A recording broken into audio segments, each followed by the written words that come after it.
欢迎您来到杂学咖啡馆的读万卷书板块，我是说书人 K， 继续书接前文，跟您分享《聊斋》中罗刹海市的故事。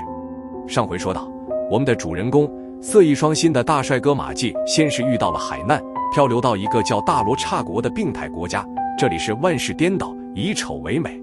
马季虽然长得风流倜傥，但是为了生存，不得不把自己弄丑，脸上抹黑扮张飞，努力融入这个国家的主流。但终于有一天，实在装不下去了，离开罗刹国，去到一个叫海市的地方，巧遇了东阳三世子。两个人出了西城门，来到海岸边，只见胯下坐起一声长啸，就向水里跳去。海水从中间分开，变成两堵高高的水墙。不一会儿，马季看到一座龙宫，用玳瑁装饰房梁，以防鱼的鳞作瓦，四壁透明锃亮，能照见人影，光彩耀眼。罗刹国以黑石为墙，龙宫却光明耀眼，对比鲜明。海市虽然出现在小说标题中，实际上仅是马季从罗刹国到龙宫的过渡。聊斋写人进入龙宫和西游记不一样，西游记里孙猴子进龙宫需要念避水咒，马季不用，他也不会。龙宫自己摆开欢迎的阵势，海水见了世子和马季，自动变成了水墙。就这样，凡人马季轻而易举地便进入了亮堂堂的龙宫。世子下马，恭敬地请马季进殿。马季进入宫殿，抬头看到龙王坐在宝座上。三世子启奏，儿臣到海市闲游，遇到中华大国贤士，特引来见大王。马季向前朝龙王行过大礼。龙王说，先生是文学之士，文才必定高过屈原、宋玉，我打算请先生写一篇《海市赋》，希望先生不要吝惜您的珠玉妙笔。马季叩头接受了任务。龙王下令给马季拿来水晶砚、龙烈笔，纸色如雪，墨香似兰。马季不假思索，写出1000多字的文章献给龙王。龙王看了，大加赞赏，先生雄才大略，增光水国。随即召集龙族在彩霞宫欢宴。酒过3巡，龙王对马季说，寡人有一爱女，还没有如意郎君，想托先生照顾，先生有意吗？马季离喜，又惭愧又感激，只能答应下来。其实马季家里已有妻子，不过到了龙宫，已是另外一个世界，只能特事特办。龙王和身边人说了几句话，不一会儿，宫女便扶着龙女出来了，环佩叮当，箫鼓轰鸣，婚礼开始。拜完天地父母，二人互拜，马季偷眼一看，龙女美得像天仙一样。酒席结束，两个丫鬟挑着华丽的宫灯，把马季引入旁宫。龙女盛装坐在宫里等候。洞房里珊瑚床上装饰着金银珠宝，床帐外缀着斗大的珍珠，床上被褥又香又软。一夜缠绵，天刚刚放亮，一群漂亮的小丫鬟便跑进来，站满两旁，精心伺候。马季起来，急忙到龙王驾前朝拜致谢。龙王封他为驸马都尉。驸马都尉是汉武帝时设置的官职，为皇帝掌副车之马。魏晋后，皇帝女婿照例加封，虽然不是实职，但属于一种很高的荣誉。看来龙宫也是照人世间规矩行事。龙王把马季的《海市赋》传到四海，四海龙王都派人来祝贺，争先恐后的请驸马喝酒。马季自此一扫在罗刹国的阴霾，穿着锦绣服装，驾着青龙拉的车，前呼后拥地从宫殿出来。几十名武士骑着高头大马，身背雕弓，肩扛白杖，金光闪闪，耀武扬威。一路上有人弹古筝，有人吹玉笛，3天之内游遍四海，龙眉美名到处传扬。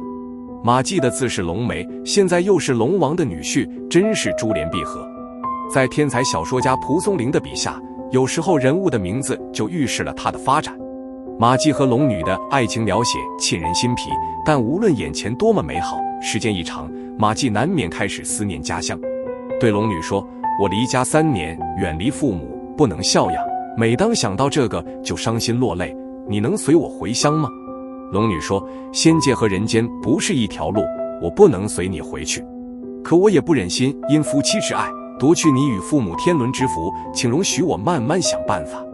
马季听后不禁流下眼泪。龙女感叹，看来这是没办法两全啊。第二天，马季从外面回来，龙王说，听说都尉想家，明天早上收拾行装启程，你可以回家了。马季听罢拜谢道，我这孤身在异乡为客的臣子，承蒙大王给了那么优厚的待遇和恩宠，报答大王的心思深深地凝结在肺腑中，请容许我暂时回去看望父母，我会设法回来重新欢聚。晚上，龙女设宴与马季话别。马季想跟龙女约定日后相聚的时间，龙女说：“咱们的缘分已经到头了，你想回去孝养双亲，可见你的孝心。人生有聚必有散，100年眨眼就过去了，何必像小孩子一样悲伤哭泣？从此以后，我为你守贞，你为我守义，纵然远隔万里，只要心心相印，就是恩爱夫妻，并不是早早晚晚都守在一块儿才叫白头偕老。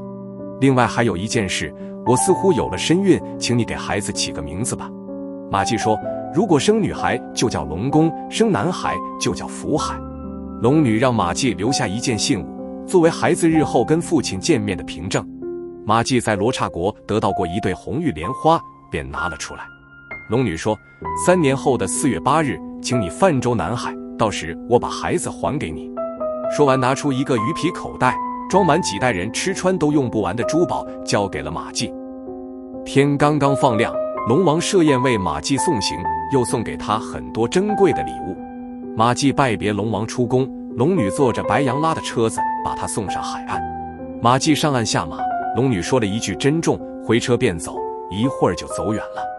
海水重新合起来，遮挡住马季的视线，龙女美丽的身影再也看不到了。马季返回了家乡，自从离家航海，久久不归，人们都传说他已经死了。等马季到家，家人无不感到诧异，幸好父母安然无恙，只有妻子改嫁了。马季这才醒悟到龙女所说守义的含义，原来龙女早就知道他的妻子改嫁了。马季牢记3年约定，回家后第3年的4月8日，他泛舟南海小岛，看到2个小孩浮坐海面上，嘻嘻哈哈地拍水玩耍，却不随海水漂流而移动，也不下沉。马季到孩子跟前逗引他们，一个孩子笑着抓住马季的胳膊跳到他怀里，另一个孩子却大哭起来，像是在生马季的气，怪他不抱自己。于是马季赶快把他也抱了起来。仔细一看，孩子是一男一女，都非常俊美清秀，头上戴着花冠，缀着宝玉，就是那对红玉莲花，马季留给龙女的信物。孩子的身上有个锦带，打开一看，有一封信，上面的话大意是：公公婆婆都安好吧。匆匆3年，仙凡界限使我们永远隔绝，分手后2个月竟生了一对双胞胎，孩子现在离开母亲也能生活了，所以我特地把它们还给你。你留下的红玉莲花装饰在孩子的花冠上，作为凭证。当你把孩子抱在膝上时，就像我在你身边一样。想到公婆已抱了孙子，却还没见过儿媳，为了弥补这个缺憾，1年后婆婆安葬时，我会赶到坟前一见儿媳的职责。马季拿着信看了又看，眼泪止不住地流。2个孩子抱着他的脖子说：“回家吧，回家吧。”调转船头，马季满怀惆怅地回了家。根据龙女的信，马季知道母亲的寿限快到了，就预先给母亲置办好送终物品，并在祖坟植上松树和秋树。过了1年，母亲果然去世。当灵柩到达墓地时，有一个披麻戴孝的女子来到坟前啼哭。众人吃惊地看着她时，狂风大作，雷电交加，暴雨倾盆。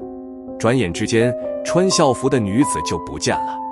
墓地新栽的松柏多半已枯死，这场大雨后全部变得绿油油的。这是龙女兑现了诺言，给婆婆送葬来了。男孩福海长大后，有时会跳进大海找母亲，几天后再回来。龙宫是女孩，因为不能去看母亲，便常常关上门哭泣。有一天，龙宫又因思念母亲而啼哭，天色突然变暗，龙女走了进来，对女儿说：“孩子，你快到出嫁的年纪了，还哭什么？”说完，拿出了龙宫珊瑚、夜明珠、8宝嵌金盒，说是女儿的陪嫁。马季听说龙女来了，急忙跑来看她，2人握手对泣。不一会儿，巨雷轰鸣，击穿屋顶，龙女已无影无踪。故事就到这里结束了。罗刹海市之所以写得好，是因为作者寄托了深刻的人生感慨。蒲松龄终生拼搏于科举却不得志，便借马季在罗刹国的遭遇，对现实做了漫画式的强烈抨击。至于马季在龙宫做了驸马，文章传遍四海，这只不过是他替怀才不遇的柳泉居士在海市蜃楼中做的一个富贵神仙的白日梦。当然，罗刹海市后半部分描写的夫妻之情、儿女之情也相当感人。妻子龙女的贤惠忠贞、通情达理，儿女的天真可爱，蒲松龄都写得句句动情，语语传神。天才作家真不愧是写人的铁笔圣手。